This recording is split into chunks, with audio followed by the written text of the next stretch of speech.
Buenos días, bienvenidos a otra emisión de Descubriendo a nuestras literatas. Hoy, llegada desde Coruña, su ciudad natal, tenemos la oportunidad de hablar con doña Emilia Pardo Bazán, sin duda una gran figura literaria en nuestro país, con la cual tendremos la oportunidad de conocer un poquito más. Vamos a hablar de su vida personal, de su vida como escritora y literaria, por supuesto, pero sobre todo de todas esas pequeñas cosas que los libros de texto al final no alcanzan a contar, todos esos pequeños detalles, esos pensamientos íntimos, filosóficos. Bueno, ante todos ustedes, doña Emilia Pardo Bazán. Un fuerte aplauso, por favor. Buenos días, doña Emilia. ¿Qué tal se encuentra? Buenos días, es un placer. El placer es nuestro, pues estamos hablando con una excelente literata y activista que, por el hecho de ser mujer, no ha recibido el reconocimiento que merecía. Cabe destacar que el hecho de haber nacido en una familia de clase social alta y adinerada le ha abierto las puertas hacia la cultura y la educación, algo que sin ninguna duda ha sabido aprovechar hasta convertirse en poetisa, catedrática, editora y un largo sinfín. Nacida el 16 de septiembre de 1851, ha vivido una etapa de gran inestabilidad política que, junto a su posición social alta, han conformado su ideología absolutista, religiosa y conservadora, pese a que no ha dudado nunca en defender una postura libérrima y, por supuesto, feminista. Y ahora, si le parece bien, comenzaremos. Por supuesto. Bueno, vamos a empezar hablando sobre su vida privada para luego pasar al ámbito profesional y sus mayores logros. Para empezar, nos gustaría saber cómo recuerda su infancia en su ciudad natal y su vínculo con ella, pues esta aparece frecuentemente bajo el topónimo de marinera en sus obras. Por supuesto, La Coruña es mi ciudad natal y por tanto es mi ciudad. Siempre tendrá un gran espacio en mi corazón. Yo recuerdo cuando de pequeña pasaba allí grandes temporadas, pasaba las vacaciones en La Coruña, ¿no? Porque durante la época de clase yo tenía que viajar a Madrid con mi familia, donde estudiaba en un colegio privado francés. Hasta que al fin, a los 12 años de edad, mi familia decidió trasladarse a esta ciudad y vivir allí todo el año, donde me educaron instructores privados. Es por ello por lo que yo siempre la recuerdo con una gran admiración y cariño, a pesar de que sus gentes, es verdad, no siempre me han tratado bien. Por ello he decidido mencionarla numerosas veces en mis obras. Aparece de hecho en La Tribuna, bajo el topónimo de marinera, ¿no? Y aunque no explico cómo es, porque prefiero que los planos se los imagine el lector, se muestra claramente la admiración y que siento por esta ciudad. También en Los Pazos de Ulló, en el prólogo, he decidido mencionarla porque creo que sin duda se lo merece. Usted misma afirma que en 1868 ha sido un año muy significativo en su vida. ¿A qué se debe esto? Por supuesto, en 1868 me casé, me vestí de largo y además estalló la revolución de ese mismo año. Para mí supuso un gran cambio haberme casado con José Quiroga, porque yo viajé a Madrid, me instalé allí definitivamente y esto me propició que mi literatura se desarrollara más fácilmente. Además, pues bueno, la revolución del 68 para mi familia y para mí, por nuestra clase social, supuso un antes y un después. Mi familia se tuvo que exiliar a Francia, aunque afortunadamente regresó a Galicia al poco tiempo. Pero bueno, era una época de clara inestabilidad política, ¿no? La antigua España impotente, que no podía triunfar, estaba luchando con la nueva, que tampoco tenía métodos ni medios para lograrlo. Una época de grandes cambios, sí, no hay ninguna duda. Hablando de su marido, sabemos que fue con él con el que empezó a viajar y, como no podía ser de otra manera, descubrió la gran predilección que siente por estas experiencias. ¿Qué tan necesarias las considera para desarrollarse, tanto personal como académicamente? Pues personalmente considero que viajar es algo necesario en mi vida y en la de todo el mundo. De hecho, recomiendo hacerlo al menos una vez al año y he de reconocer que yo lo hago siempre que puedo. Creo que me inspira mucho en cuanto a la redacción de mis obras, ya que al conocer nuevas culturas, nuevas gentes y nuevos lugares me siento realmente inspirada, como se puede ver reflejado. Muchas gracias. Y para cerrar ya este tema relacionado con su esposo, sabemos que tras su muerte usted le guardó luto un año pese al hecho de que estaban separados. ¿A qué se debe este hecho? Pues además hemos oído rumores de que ha mantenido diferentes relaciones amorosas con personas importantes y destacadas de su generación. ¿Qué podría contarnos de esto? Pues la verdad es que no siempre hemos estado bien, pero yo siempre lo he respetado y siento aún a día de hoy un gran afecto y cariño por él. De hecho, él siempre fue un hombre tranquilo y respetuoso, aunque sí es cierto que no siempre conté con su apoyo, sobre todo en lo que tiene que ver con mi carrera literaria. Tras la publicación de La cuestión palpitante, consideró que debía de dejar de escribir y tras mi refutación pues decidimos separarnos porque iba a ser lo mejor para ambos. Aún así, siempre conté con su apoyo en cuanto a la toma de algunas decisiones, como por ejemplo la educación de nuestros hijos, que la organizamos juntos, de Carmen, de Jaime y de Blanca. Pero bueno, aún así lo mejor para ambos ha sido tomar esta decisión. Y sobre otros rumores que se hayan podido escuchar, pues sí, he mantenido ciertas relaciones con Galdós, pero no es un tema del que me gusta hablar. Gracias por aclararlo. Y ahora, antes de pasar a cuestiones literarias, nos gustaría saber un poco sobre su ideología, pues consideramos que es crucial para entender mejor sus obras. Como dijimos antes, usted se declara abiertamente feminista, una postura muy favorable y muy innovadora para su época. ¿Sintió desde siempre la necesidad de luchar por los derechos de este colectivo que está en clara discriminación respecto a los hombres o ha habido algún hecho que la ha marcado? Pues yo me crié en una familia de alta clase social, lo que supone un marco social, bueno, un marco monárquico, absolutista y sobre todo católico.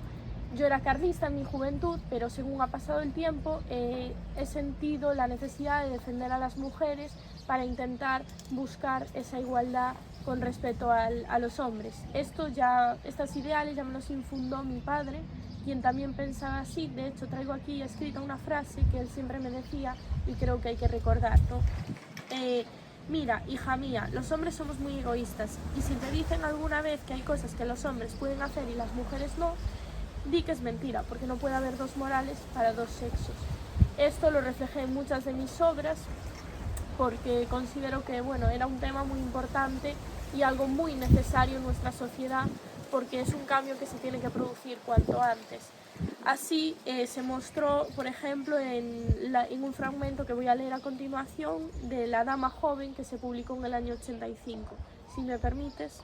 Sí, claro. Sí. Ustedes dicen que visten así por comodidad e higiene. Pues nosotras, con atender a la higiene y a la comodidad, despachadas. ¿Qué obligación tenemos de recrearles a ustedes la vista? ¿Somos odalistas? ¿Somos muebles decorativos? ¿Somos claveles en tiesto? Gaste usted cuellos de encaje y bucles, y yo haré un sacrificio y me ataviaré a la pomadur. Considero que bueno, este es un texto que refleja esas diferencias que tenían que tener los hombres, bueno, las mujeres, en cuanto a la vestimenta con los hombres, y creo que pues también está dentro de esas cosas que poco a poco debemos ir cambiando, ¿no? Está claro que tiene toda razón y de verdad esperemos que siga muchos años más luchando por igualar nuestros derechos. Relacionado con este tema, sabemos que usted ha tenido acceso a una muy buena educación. Sin embargo, nunca ha podido ir a la universidad ya que esta estaba vetada para las mujeres. Eso, sin embargo, no le ha impedido acabar grandes logros como ser la primera mujer presidenta de la sección de literatura Ateneo, ser la primera corresponsal de prensa en el extranjero en ciudades como Roma o París, o ser la primera catedrática de la Universidad Central de Madrid. ¿Qué sintió al conocer estas noticias y darse cuenta de lo pionera que estaba siendo en un ámbito, sobre todo, gobernado por hombres? Pues la verdad es que ha sido para mí todo un orgullo y satisfacción haberme enterado de que poco a poco pues estamos logrando esta equidad entre ambos géneros. Es algo que desde que era pequeña he soñado con lograr y creo que aunque no se pueda alcanzar de forma definitiva, todo supone un paso más allá y estamos más cerca de lograrlo, ¿no? Sobre todo en el ámbito educativo me preocupa bastante la desigualdad que existe y esto lo reflejé en muchas de mis obras, como por ejemplo en La mujer española en la España moderna, ¿no? Que son pequeños ensayos en los que he mostrado la desigualdad existente y además comparado la educación que recibimos nosotras frente a la que, de la que pueden gozar ellos, ¿no? Y bueno, son bastante diferentes y yo lo he sufrido en mi propia piel. De hecho, he sido excluida de formar parte de la Real Academia de la Lengua, no por falta de mérito, sino por el hecho de ser mujer. Y además, otros personajes destacados de la época, como por ejemplo Clarín, han criticado numerosas veces mis obras, en este caso pues en sus ensayos y artículos. Ha criticado sobre todo mi feminismo. Muchas gracias por compartir esta información con nosotros y ahora, si le parece, podemos pasar a temas un poco más intelectuales. Sabemos que usted comenzó a escribir a la corta edad de 9 años, un hecho bastante destacable, ya que esa edad fue cuando escribió sus primeros versos literarios. Nos gustaría saber un poco de dónde viene esta predilección, si siempre sintió esta gran atracción por la literatura, por las letras, o si hay algún hecho que le ha condicionado, le ha marcado. Pues la verdad es que desde siempre he sentido esta predilección por la literatura. De hecho, ya era algo que venía de familia. Mi padre, José Pardo Bazán, era liberal y eso me permitió tener acceso a la biblioteca familiar desde que era bien pequeña. Allí pude encontrarme obras como la Ilíada, la Biblia y Don Quijote de la Mancha, que leí cuando era bastante pequeña, y también aquellas que estaban relacionadas con la temática de la Revolución Francesa, ¿no? Entonces esto todo me inspiró a después escribir mis primeros versos cuando tenía tan solo 9 años de edad, como usted ha mencionado, y 4 años más tarde, con 13, escribí mi primera novela, Pascual López se llamaba, ¿no?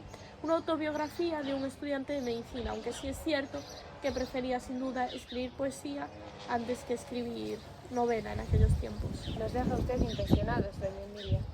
Bueno, ahora vamos a pasar a la siguiente etapa literaria importante, y es que en 1882, con la publicación de su novela La Tribuna, inauguró un movimiento literario llamado naturalismo en la historia de nuestro país. Este movimiento está caracterizado principalmente por ser un claro reflejo de la realidad y buscar siempre contar la historia de manera verosímil y creíble. Suele estar protagonizada por el proletariado, suele tratar temas de crítica social.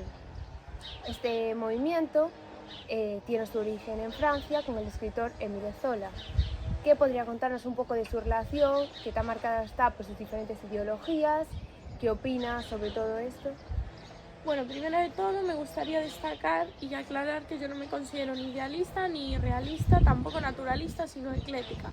Por ello no me siento inspirada, por ello aunque puedo tener ciertas ideas que comparto con Zola, no son todas, puesto que su naturalismo presenta un gran determinismo y fatalismo que se contradice con mis pensamientos católicos. Si bien es cierto que el naturalismo lo desarrollé desde mis primeras obras, como en La cuestión palpitante o Un viaje de novios, pero también en obras como La tribuna, ¿no?, que usted ha mencionado. De hecho, voy a leer una parte del prólogo si me lo permite, ¿no? Y vamos a otra cosa, tal vez no falte quien me acuse de haber pintado al pueblo con crudeza naturalista. Responderé que si nuestro pueblo fuese igual al que describiesen Goncourt y Zola, yo podría meditar profundamente en la inconveniencia o inconveniencia de retratarlo, pero resuelta ello, nunca seguiría la escuela idealista de Trueba y de la insigne Ferran, que riñe con mis principios artísticos. Lícito es callar, pero no fingir. Afortunadamente el pueblo que copiamos los que vivimos del lado de acá del Pirene no se parece todavía, en buen hora, lo digamos, al del lado de allá. Bueno, esto reflejo en este pequeño fragmento que acabo de leer, reflejo lo que he dicho anteriormente. Sí me siento más inspirada por Tolstoy y el espiritualismo ruso, que se muestra pues más tardíamente en novelas como La sirena negra o La quimera. Bueno, pues volviendo a La tribuna, novela ambientada marinera, queremos destacar que a lo largo de toda la obra subyace una gran crítica sobre las condiciones de vida del proletariado, las injusticias que sufren las mujeres día a día y la sociedad en general. ¿Qué podría contarnos un poco sobre sus personajes, su principal y argumental que pretende transmitir? Pues antes de comenzar me gustaría aclarar que se desenvuelve en un ámbito, en un contexto social e histórico, en el que está transcurriendo la Revolución del 1868. Es muy importante entender esto para poder entender lo que ocurre en la novela y los pensamientos de los diferentes personajes. he decidido sobre todo que me gustaría retratar en ella las condiciones en las que vive la clase social obrera y también las condiciones en las que trabaja la mujer, ¿no? La emancipación que consigue esta, la dignidad, sobre todo en el ámbito laboral, que me parece pues un hecho muy importante y que hay que tener mucho en cuenta, es muy destacable, ¿no? Así, Amparo, que es la protagonista de nuestra novela, es republicana y es una trabajadora de la fábrica. Además, pues se dedica a compartir estos ideales con sus compañeras y como ayuda a desenvolverlos y a extenderlos por ahí, pues en el Círculo Rojo, en una reunión de estos, la acaban nombrando la tribuna, ¿no? La tribuna de la plebe. También pues destaco los aspectos más sórdidos de la realidad, critico duramente a la burguesía y bueno, sobre todo a las clases sociales altas, aunque yo formo parte de ellas, sí que es verdad que son bastante frívolas y que hay muchísimas burlas y muchísimos cotilleos, por lo que causan bastante mal a mucha gente. Pero creo que lo más destacable es sin duda el afán que siente la protagonista por mejorar y esa emancipación que sufre primero de sus padres y después de Baltasar, porque aunque mantiene una relación con alguien que es de una clase social superior, jamás depende ni económicamente, bueno, ni en ningún sentido de él. Entonces, pues considero que es lo más destacable porque refleja cómo las mujeres van consiguiendo cierta independencia y Sí. bueno, van creciendo en cuanto a derechos. Sí. Además, este naturalismo también lo reflejo en otras obras que tengo, como por ejemplo Memorias de un solterón. Tenemos que decir que nos parece la verdad bastante admirable que pese que usted se haya criado siempre en este ambiente, en esta clase social alta, usted sea capaz de mirar de forma crítica y objetiva y darse cuenta de la realidad, ya que creemos que muchos de sus compañeros de su generación pues quizás no hacen tanto. En 1886 se publica, sin lugar a dudas, su obra más magistral, la obra que le llevó a catapultarse hacia el éxito. Estamos hablando de Los Pazos de Ulloa, una obra naturalista que trata un poco del choque entre la, podríamos decir, sociedad refinada de la ciudad frente a la inculta del pueblo, es decir, lo civilizado contra la barbarie.